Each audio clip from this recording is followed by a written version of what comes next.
Hi, this is Terry Brock. I've got a message that's going to be very important for you if you're using Facebook and you're interested in security. Recently, matter of fact, this morning, I got a message that, well, it kind of concerned me when I saw it from a good buddy of mine up in the Atlanta area, Bill Kovach. He's a fellow speaker. And, well, here's the message that I got over there. You'll see it here. Dear Terry, how are you doing? Hope you and your members of your family are doing great.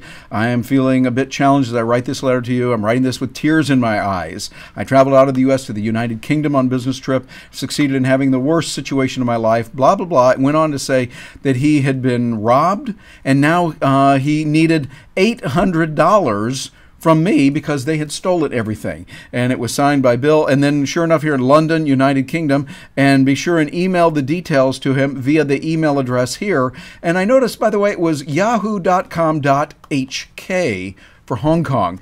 I thought, you know, that sounds a little bit strange. So I got on the phone and talked to my buddy, Bill, and, well, here's what we saw. Okay, so I want to find out where Bill is right now, and, well, there he is. We're going to catch him right here on the camera, and let's go with a side-by-side. Bill, hello there. This is Terry, and I understand you're at Heathrow Airport. Is that correct? You know, that would be nice, Terry, but I really don't think. Let me move the laptop a little bit here. As you can see, I'm sitting in my home office, and they really don't have filing cabinets at Heathrow Airport. They have storage lockers, but I don't have any coin of the realm to drop in one of those.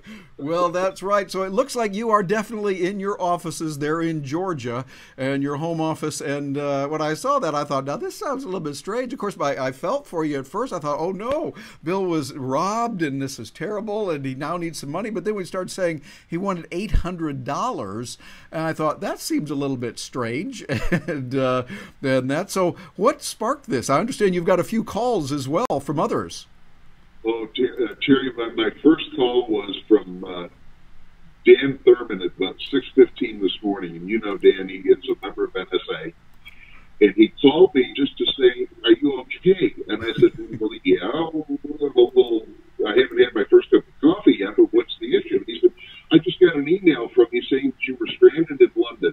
You had been mugged on the way from Heathrow Airport to your hotel, and you had been shot in the hand or injured your hand, and you needed $800 immediately." So, and then I noticed the email account that it was coming from. And the email account read billkovachcommunications.yahoo.hongkong. Yes, and exactly. it didn't really ring true, so I figured I'd give you a call. And the emails and the phone calls have been ongoing since then. I've probably taken somewhere in the neighborhood of 30 or 40 calls this morning and at least 100 emails. Whoa.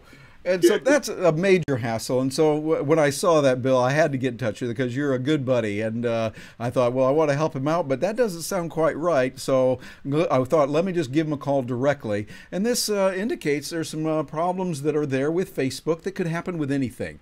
I mean, if we were back in the 1800s and bad guys knew that many people congregated at a certain square, they might try to go and do pickpockets or things like that, which would be comparable to this. So we got to be careful of that. And any words of suggestion? I know you work with trade shows. You help people in that. You'll see these things a lot. And you also work with technology. Any pointers that you could give to the person watching this who wants to make sure that it doesn't happen to them? Terry, there are two things that I would suggest. The first thing is to make sure that your password is an alphanumeric. That is, make sure that you've got numbers and alphabet mixed up in it. And the second thing is to change your password often and change it regularly. And both of those should preclude this happening to you. I've had the same password, unfortunately, on Facebook for about a year, and it was wasn't alphanumeric. It was just an 8-digit alphabet. And evidently, it was pretty easy to hack. Obviously, I'm not sitting here enjoying a warm beer and fish and chips. So, and That's right. It would be good. Otherwise, I was going to ask you to send over some good warm beer and some fish and chips and mushy peas, of course. Do it the British way. But, Bill, we're glad that you are safe and sound. And thanks for joining us here so that we can find out what's going on. And just out of curiosity, if somebody does want to get in touch with you legitimately, what's the best way for them to do that? Bill at KovachCommunications.com. That's Kovach communications.com. Very good. Bill at KovachCommunications.com.